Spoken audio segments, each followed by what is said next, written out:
Hello，大家好，我係 Jenny 啦。咁今日咧，我哋嚟到航空新城啊，係最合心嘅片區，就係我哋嘅中心湖公園呢度啦吓。睇下我哋呢個環境啊，哇！成個中心湖嘅公園嘅景觀啊，盡在眼前。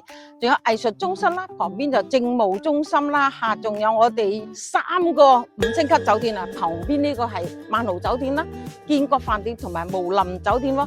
華發商都係圍繞到成個中心河公園嘅。咁咧，我哋旁邊呢度無林樓下咧，仲有好多商業街啦吓。哇！呢度係非常之方便，最緊要咧，我哋喺華發商都呢個位置。就有車直達翻到香港啊！咁而家我哋咧有一套非常神嘅盤，景觀係最靚嘅，就係我哋樓上呢一度啦嚇。咁事不宜遲啦，我哋上去睇下究竟係點嘅啦。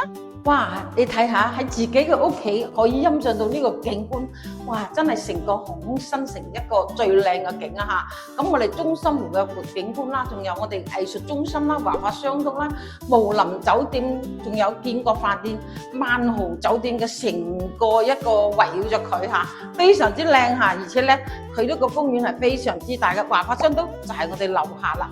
晚黑啲景觀仲加靚喎，最緊要我哋呢度翻過香港係非常之近嘅嚇。樓下就有巴士直達到香港啊！